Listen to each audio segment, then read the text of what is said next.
Үзэгч та бүхэнд оройн амар амгалан айлтгая. Чохлын шударгаар шуурхай өргөн нурайтай оргил цаг мэдээллийн хөтөлбөр энэ өдөр Орхон аймагт болж өнгөрсөн үйл явдлын мэдээллийг хүргэхэд бэлэн боллоо. Мэдээллийн хөтөлбөрт анхаарлаа хандуулна.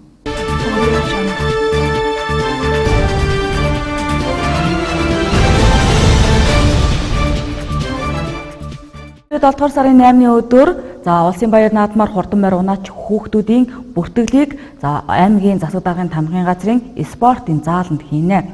Энэ жилийн тухайд эрдгийз морьдын уралдааныг наадмын эхэнд буюу 7 дугаар сарын 9-ний өдөр зохион байгуулах тул уяачид хүүхдүүдэд эрт бүртгүүлж хариуцлагатай хандахыг морины комиссаас анхааруулж байна.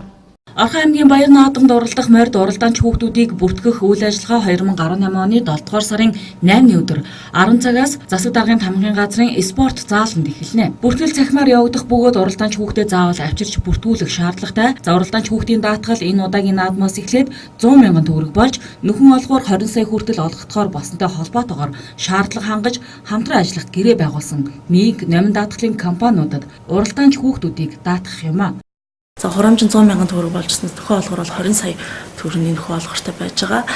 Энэ хүүхдийн хүүхд хамгааллын шүн төглийн даатгал гэрээ шинжилгээ байгуулагдсанараа 7 сарын 9-өөс энэ хүү гэрээ мөрдөж эхэлж байгаа. Хүүхдүүдийн хасны бүлгийг мэдэхгүй уяачид их байсан учраас бид нар эрүүл мэндийн газарт хүсэл тавиад энэ удаагийн бүртгэл дээр эмч нар байж цусны бүлгийг бас тогтоож байгаа шүү. Тэгэхээр уяачид маань хүүхдүүдэд заавал авчирч бүртгүүлэх юм бол мэдээллийн санд цусны бүлэг болон тэр мөн эцэг эхийн асран хамгаалагчийн зөвшөөрлийн гэрээ эднэрийг бол бид нэмж бүртгэх тийм. Гинтийн ослын үед шуурхай арга хэмжээ авах тээвэрлэлийн зардлыг хариуцах даатгалын мөнгийг шууд олгох боломжтой ямар ч даатгалын компанитай гэрээ байгуулж хамтран ажиллах нөхцөл бололцоо нээлттэй байна. Өмнөх уралдаануудад МИГ номин даатгалд уралдаанч хүүхдэд даатгуулсан уяач нар зөрүүгээ төлөн даатгалаа хийлгэх бол бусад даатгалд даатгуулсан уралдаанч хүүхдүүдийг гэрээ байгуулсан 2 даатгалын компанид дахин даатгал хийлгэх юм а.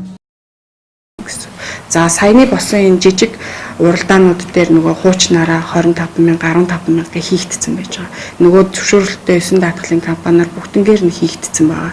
Тэгэхээр зэрэг ийм гэрээтэй явж байгаа хүмүүс одоо аймгийн уралдаанд орохдоо жишээ нь өөр даатгалын компани энэ хоёроос өөр компани дээр хийцэн гэрээгээ авчираад 25,000-аар хийцэн гэрээгээ барьж хурж ирээд биднээс 100,000 гэрээ бичүүлж аваад зөрүү болох 75,000 төгрөгөөр тушаах юм байна. Мөн уяач нарын үйл ажиллагааг хөнгөвчлөх зорилгоор цусны бүлэг тогтоох шинжилгээг бүртгэлийн газар дээр аймгийн бүсийн онцлогоо эмчилгээний төвөөс зохион байгуулна. Мөн энэ жил уяач нар морь дагахгүй гэдгийг цагдаагийн газраас хэлж байна. Ингээд баяр наадмын үед хоол хүнсний хяналт, хүүхдийн аюулгүй байдлын хяналт, морь шүтлэгээ хэмжилтэнд хяналт авахсан 3 чиглэлийн хяналт манай мэргэжлийн хяналтын зөвхөөс гараад байгаа. Ингээд уяачууд анхаарч хэлэхэд бол энэ эхний өдрүүдэд эрлээс насны морь уралдах учраас эрлээс морьд эхний өдөр нь хамруулж авахгүй бол дараагийн өдрүүдэд эрлээс буюу өндөр эрлээс хэв шинжтэй хамаал адуу уралдахгүй болсон ийм асуудлыг хамгийн гол нь уяачтай юуны дөрөв хүрэх ёстой болж байгаа. Хурдан мөрний зам дагах хамгаалтууд, хөдөлгөөний хамгаалтуудыг нэлээд өндөр хэмжээнд хүч нэмэгдүүлж ингэж хийхээр төлөвлөж байна. За энэ бас нэг асуудал бол морь өрөөний замд шүтлгээний газар дээр бол уяачд орж ирж өндрийн байдлаар зохион байгуулалт алдуулдаг юм асуудлууд нэлээд ажил өндрүүлдэг юм асуудал байгаа шүү дээ. Тийм учраас энэ чиглэлээр бас хэвжмийн хамгаалтуудыг бас нэлээд өндөр хэмжээнд хүч нэмэгдүүлж хамгаална, ажиллана. Зөвхөн энэ мэргэжлийн морины комиссийн комиссд байгаа энэ үйлдвэр тогтоох комиссийн олгогчдын ажиллах нөхцөлийг бол нэлээд сайн хангаж ажиллана гэж ингэж тооцоолж байгаа. Энэ жилийн баяр наадмын онцлог нь эрдгийз морьдыг Монгол морьдоос ялгаж эхний өдөр хуралдуулж байгаа учраас бүтэн жилийн хөтөлмөрөө үгүй хийхин тулд хэмжилт бүртгэлээ хугацаанд нь заавал хийлгэх ёстойг хурдан морины комиссоос анхааруулж байна. Одоо цагт тамхины хуулийн хэрэгжилт алдагдсан гэж болно. Тэгвэл тамхины хяналтын салбар дундын хамтын ажиллагааг сайжруулах нь сэдвт нөлөөллийн уулзалт өнөөдөр Орхон аймгийн эрүүл мэндийн газарт боллоо. Энэхүү уулзалтанд төрийн байгууллагуудын ажилчин албан хаагчдыг оролцуулсан юм а. Хүний эрүүл мэндэд сөргөөр нөлөөлдөг хүчин зүйлсийн нэг нь тамхи юм. За дийлэнх иргэдийн өвчлөлийн шалтгаан нь ямар нэгэн байдлаар тамхитай холбогдсон байдаг. За тэгвэл тамхины хор хөнөөллийн талаар нөлөөллийн ажлыг сайжруулах, хяналтыг эрчимжүүлэх, иргэдийн тамхины хэрэглээг бууруулах зорилгоор тамхины хяналтын салбар дундын хамтын ажиллагааг сайжруулах нь сэдвт нөлөөллийн уулзалтыг эрүүл мэндийн яамнаас орон нутгуудад зохион байгуулж байгаа юм а. За энэ удаад Орхон аймагт үргэлжилж байна. Албан байгууллага иргэдийн дунд тамхины хяналтын тухай хууль, конвенцтэй холбоотой хуулийн талаарх мэдлэгийг нэмэгдүүлэх шаардлагатай гэж үзэн төрийн байгууллагуудын төлөөллүүдэд сургалт зохион байгууллаа. Гэхээр манай Монгол улс маань 2004 онд тамхины хяналтын суурь конвенцийг конвенцэд нэгдээ орсон байгаа. Өөрөөр хэлэх юм бол олон улсад энэ конвенцийн хэрэгжилтийг улам эрчимтэй сайжруулахад зайлшгүй оролцох юм үүрэгтэй болсон ба. Тэгэд энэ манад ер нь тамхины хэрэглээ маш өндөр байгаа. Нэг талаар энэ болохоор тамхин үн хямдхан байна. Тэгээд тамхин оногж байгаа татвар нь бас их бага байна. Өөрөөр хэлбэл бол экспорт, импортын татварын дунд шимжээ 31 орчим хувьтай байгаа. Гэтэл манайхан номхон лам баруун иргэн бүсийнхээ хэмжээнд хамгийн хямдхан үнэтэй татвар багтаа улс оронд орчод байгаа. Тэгэхээр яагаад бидээс энэ татвар нэмэх зүйтэй гэдэг энэ талаар ярьж байна гэхээр ер нь тамхины онцгой албан тутмыг нэмэхээр нийт хэрэглээ ерөөхдөө буурч ирдэг. Нөгөө талаас улсад орох мөнгөний хэмжээ нэмэгдэж ирдэг. Энэ цаашдаа энэ халдварсан өвчин тамхич бас нэг манад их маш их зөнхлөн тохиолдоод халдварсан өвчин, зөөр судасны өвчин, хавдар өвчний үүсгэл их нөлөөлдөг. Тэгээ энэний хэмжээг төвшин бууруулах бас нэлээд чухал хашилбагдaltaй болчиход байгаа. Ингээд дотор нь ажиглал тэгээ судалгаа хийгээд асуулт тавиад үзэхэд энэ юу гэсэн үг вэ гэвэл ер нь эмнэлэгт үйлчлүүлж байгаа хүмүүсийн тоо ер нь буурахгүй байгааг та нар мэдж байгаа. Эмнэлэгт байгаа үйлчлүүлэгчдийн тоог бууруулъя гэвэл нийгмийн эрүүл мэндийн гол ажил болсон тамхины энэ хор хөнөөлтөд тэмцэх, тамхи татуулахгүй байх, тамхинаас гарах ажиллагааг нэмэгдүүлэх тийм ээ. Энэ дээр бол бүх байгууллагууд оролцож ажиллах хэрэгтэй. Албан байгууллага болгон ресторан, бар, зингэний газар бол тамхи татахгүй байгаа шүү дээ. За тэрнтэй адилхан бол гэр орондоо татмааргүй байна. Тэгээд энэ өөрөө бол тамхинаас татгалзах тийм болох хөдөлгөөн өрнүүлэх. Ерөөсөө л тамхиг хаях. Тамхи бол ерөөсөө хүний эрүүл мэндэд, хүний хөгжилд бол нэг ч ширхэгч хэрэгтэй зүйл байхгүй. Өвлийн улиралд нүүрснээс ялгарах хор дутаа хүний эрүүл мэндэд хэрхэн сөргөөр нөлөөлдгийг бид мэднэ. За тэгвэл бүх улиралд үргэлжилдэг тамхины хор дутааг арилгахын төлөө тэмцэх цаг нь өнөөдөр болсон байна. За ингэж тэмцэхэд иргэн та өөрөөсөө эхлэх шаардлага тулгараад байгаа юм а.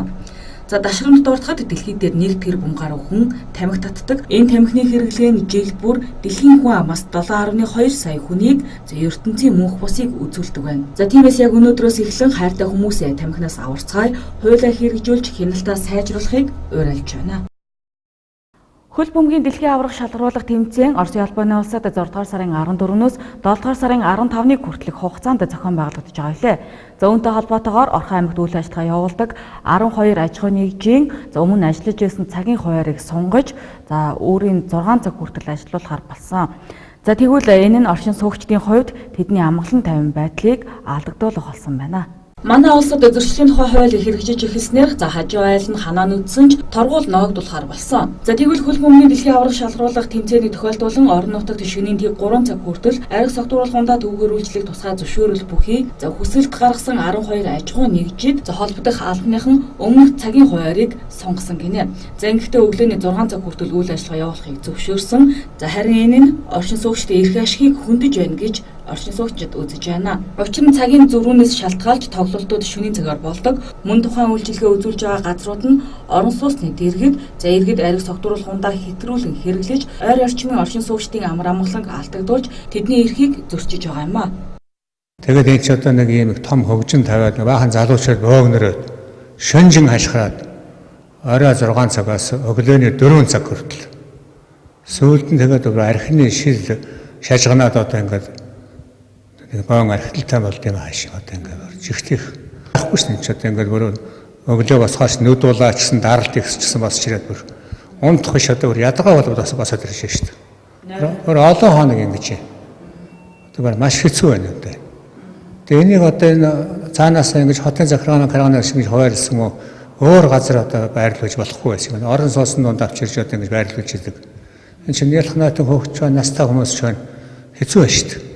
Шөнийн 22 цагаас шөнийн 02 цагаас өглөөний 4-5 хүртэл ямар ч амгалан тань байдал үнэхээр алдагдуулж байгаа. Тэгээ одоо яг зүгээр энэ хийсэн энэ асар гэж нэг хэмээжлээ. Хийсэн юм ямар ч нөхцөл боломжийг хангаагүй юм шиг харагдаж гаднаас нь би орж үзээгүй. Гэхдээ гадна талаас нь харахад нөгөө дээвшээр янз бүрийн юм яатсан энэ зүгээр босоод одоо тэр баярын талбай ажил хийсэн тэр бол энэ боломжийн харагданлаа гаднаасаа. Ядахнаа тийм хийчиад ингэхгүй. Тэгэл ерөөсөө энэ хүмүүс нь одоо ямар ч хүмүүс сугалдаг юм тэнд уужд гэсэн усан сугалдаг юм шиг. Хэрвээ ийм одоо юм зохион байгуулж байгаа бол нэгдүгээр энэ хүмүүсийн орчин суугаа байлгаас үзэж харах хэрэгтэй. Энд ямар зохион байгуулалт хүмүүс харагдаж байгаа байхгүй. Яг ийм хүмүүсийн одоо орон сууцны дэрэгдээ юм барьчаал. Тэгэл зохион байгуулж болно. Би нэг үүсэхгүй. Залуучууд тэр цуглаад ингээ бас хөгжөөний олоолаа суугаад их сайхан байдаг залуу байх тийм л байсан. Тэгэхдээ энийг бас нэг боломжийн газар бол байрлуулсан байсан бол бас өөр л. За бид яг одоо Хангарт спорт клубын дэргэд байрлаж байгаа энэ хүү асрын хажууд ирээд байна. За харин энэ асартай холбоотойгоор яг энэ хавийн 3 дугаар микрийн оршин суугчдын хувьд бол шөнийн цагаар маш их амгалан тайван байдлыг алдагдуулж байна. За мөн одоо цон хаалгаа онгоолгож одоо агаар салхи нэвтрүүлэх юм боломжгүй болоод энэ учир нь шүнжэнгөө одоо энэ одоо панатууд нь одоо унтуулахгүй орилж хааш гарч архитан согтууралт яг одоо энэ газарт болж байна. За тийм учраас яг энэ хотын төвөөс байр орон сууц иргэдийн амгалан тайван байдлыг алдагдуулахын тулд одоо энэ асруудаа гаргаач гэсэн юм хүсэлтийг бол бид удаа ирүүлэх болсон. За тэгвэл Замун аймаг орон нутагт за зөрчлийн тухай хууль бас хэрэгжихгүй байна. Шөнийн цагаар амгалан тайван байдал алдагдуулж байгаа энэ одоо үйлдэл нь хэр зөө юм бэ? Зөрчлийн тухай хуулиа хэрэгжүүлээч гэсэн санал хүсэлтийг эрүүлж байгаамаа. Тэгвэл бид энэ талаарх мэдээ сурвалжлагыг та бүхэнд хүргэнэ. За харин орон нутгийн холбогдох хэлтсээс нэгэнт хөрөнгө мөнгө заран үйл ажиллагааг эхлүүлсэн аж ахуйн нэгжүүдийн бизнесийн үйл ажиллагаанд бид оролцохгүйгээр зөвхөн цагийн хуваарийг түр хугацаагаар сунгасан. Ингэхдээ дуу чимээ тусгаарлах, чанга хөгжим дуурахгүй байх, орилж хашрахгүй байх, дуулахгүй байх гэсэн шаардлагыг тавьж энэ тал дээр анхааруулга өгсөн гэдгийг албаны хүн хэлж байна. За тэгэхээр дэлхийн хуулийн мөнгөний аварга шалгууруулах тэмцээн өгж байгаатай холбоотой. За 7 сарын 16-ны хүртэл бол 1 сарын хугацаатай. За асарт тийм ээ согтууруулахындаа хөдөлгөөн борлуулах одоо хүсэлтэд илэрхээс 12 аж ахуйн нэгж байгаа. За эдгээр 12 аж ахуйн нэгжүүдээр бол бид зөвшөөрлийг бол олгосон байгаа. За эдгээрээс бол ил задгаа гадаад талбайд бол байрлсан 4 цэг байгаа. За эдгээр 4 цэгүүд дээр бол иргэдээс шөнийн цагаар бол дуу чимээ гаргаад байна гэсэн ийм гомдол бол хэд хэдэн удаа ирсэн. За үүний мөрөөр бол за бид хил задгаа одоо хөл өнгө үзүүлж байгаа аж ахуйн нэгжүүд дээр бол очиж одоо анхааруулга өгсөн баг. Өөрөөр хэлбэл шөнийн тэг цагаас хойш за ямар нэгэн дуу чимээ хөгжим гарахгүй байх. За мөн өөрийнхөө орчин тойрондох одоо замбраагүй байдал автомашины хөдөлгөөн за мөн иргэдийн одоо тийм хөдөлгөөнд бол хяналт тавих, зохицуулах ийм үүргийг бол өгсөн байна. За харин оршин суугчдын зүгээс дэлхийн хэмжээний спортыг түгээхийг бид хориглоогүй. За хамгийн гол нь энэ төрлийн зөвшөөрөл олгохдоо судалгаатай аюулгүй байдлыг эрхэмлэж, мөн хотын төвөөс гадагш зайтай олгож, бусдын ямар амгалан байдлыг хангах ёстой гэж үзэж байгаамаа. Таны эрх бусдын эрхээр хязгаарлагдана. За үүнтэй адил хууль хяналтын байгууллага, үйлчлэгээний байгуулагч мөн дүрм журмаа хүндэтгэж биелүүлэх ёстой гэдгийг иргэд хэлж байгаамаа. Баян болог багийн хөгжил төрийн бас байгууллага нь олон нийтийн сайн үндэсний аяганг зохион байгуулж зард иргэдэд хүргэдэг. За тэгвэл энэ удаад бүсийн онцлогын эмчилгээний төвийн санаачлагаар за тогтчлт засварын аяныг өрнүүлсэн байна. Баян болгогийн хөгжил төрийн бас байгууллагын тэргүү улаан хүү бод бас биднэрт нэг ширээний тусламж өгөөч гэж хандсан. Энэ улаан хүү тэргүүнд өсөхөө сахилтаа орхон чанга хувьцаат компанид хандсны үр дүнд бид нар бас энэ статистик алба, сувилхуу алба, хүний нөөцийн албануудыг бас энэ ширээнийг бол хандуулсан гэдэг бол туйлын баяртай байна. Ингээ энэ ширээнд хандуулсаар бид яг ажлын орчин нөхцөл бол сайжирч байна. Хүмүүсээ бас орж ирэхэд бас айтаахан нөхцөл бас бүрдсэн юм уу гэж ингэж харж байгаа. За манай Баян болог багийн хөгжил төрийн бас байгууллага бас ээлж тавилж айна бас нэгдсэн эмнэлэг дээр зохион байгуулж амжилттай дуусглаа. Нэгдсэн эмнэлгийн сувилхуу алба, эмзүү алба, хүний нөөцийн хэлтэс, статистикийн хэлтэс гэсэн 4 хэлтсээр ширээ сандал засвар үйлчилгээг хийж өглөө. Тэгээд энэ хэлтсүүд маань бас манай төрийн бас байгууллага болон надад хандсан байгаа. Засвар үйлчлэгээнд ширээ хандалд бас хандлагын тусламж авилгаа явуулж өгөөч гэж. Тэрний дагуу манай 2 захиралтай Орхон чандман компани маань энэ үйл ажиллагааг дэмжиж хандив мөнгө өгч энэ 4 тасагт дөрүүлэнд нь халагчлахгүйгээр хандив тусламж өгч бас оролцлоод 2 захиралтай баярлалаа гэж хэлмээр байна. Ер нь эрүүл мэндийн манад байж байгаа манай эрүүл мэндийн байгууллагын ханд болвол энэ тайвлын 80 хандив мөнгө бол маш их хэрэгтэй байдаг. Тэр 5 дахь орчныг хангаж өгөх үүднээс энэ үйл ажиллагааг бид амжилттай зохион байгуулж дууслаа. Орхон аймгийн бүсийн онцлогын эмчилгээний төвөнд Баянболог хөгжил төрийн бас байгууллагт хүсэлт гаргасны дагуу өсөх 2 дараатай Орхон чандман компанийн хөрөнгө оруулалттайгаар тус төсвийн эмнэлзэн алба совилгын албатуудад ширээ сандал бэлгэлжээ. Мөн засрын ажлыг хийж хэрэгжүүлсэнд эмч мэрэгчлэтнүүд талархлаа илэрхийлж байна. За энэхүү Баянболог багийн хөгжил төрийн бас байгууллагын хамт олон бүсийн онцлогын эмчилгээний төвийн 4 тасагт тогтжилт болон эд материалын 1 сая гаруй төгрөгийн тусламж үзүүлсэн юм а. Орхон чандман компани Баянболог хөгжил төрийн бас байгууллагын хамтарсан ээлжид сайн үс эзэдтэй хүрч эмч мэрэгчлэнүүдийн цаашдын үйл ажиллагаанд амжилт хүсэж байлаа. Оргил цаг мэдээллийн хөтөлбөр үзэгч та бүхэнд харилцагч байгууллагуудаас ирсэн мэдээллээр үргэлжлүүлж өрч байна. Дэлхийн брэнд гоо сайхны бүтээгдэхүүнийг Монголд оруулж ирж худалдаалдаг Наран косметиксийн албан ёсны борлуулагч буюу албан ёсны салбар Эрдэнэт хотод нэгдлээ. Нээлтийн урамшуул олгон 7 дугаар сарын 2-оос 8-ны өдрүүдэд ширхэг барагч бөөний үнээр авах алтан боломжийг олгож байна. Ирчүүдийн тансаг үнэртэн болон гоо сайхны бүтээгдэхүүн болох Romana, Enchanter, Value Derm зэрэг алдарт брэндүүдийн гоо сайхны бүтээгдэхүүнүүд тос арьс арчилгааны бүхий л төрлийн бүтээгдэхүүн, крем 21-ийн тансаг тоснууд гээд бүхий л төрлийн эрэгтэй эмэгтэй хүний бүх төрлийн арьсанд тохирсон тоснуудаас гадна үс арчилгааны Tulip брендийн бүтээгдэхүүнүүд, үсний будагнууд төрөл бүрээрээ худалдаалагдаж байна.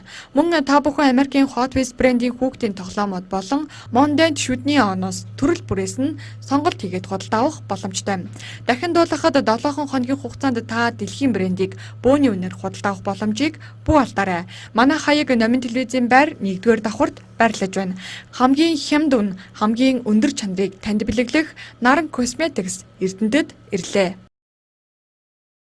Энэ өдөр болж өнгөрсөн үйл явдлын мэдээллийг чухлын шударгаар шуурхай өргөн нураатагаар оргил цаг мэдээллийн хөтөлбөрийн 21 цагийн мэдээ өргөлээ. Мэдээллийн төгсгөлд ус цаг өөр орчны шинжилгээний газраас ирүүлсэн хоногийн цаг агаар мэдээнд анхаарлаа хандуулно. Баяртай.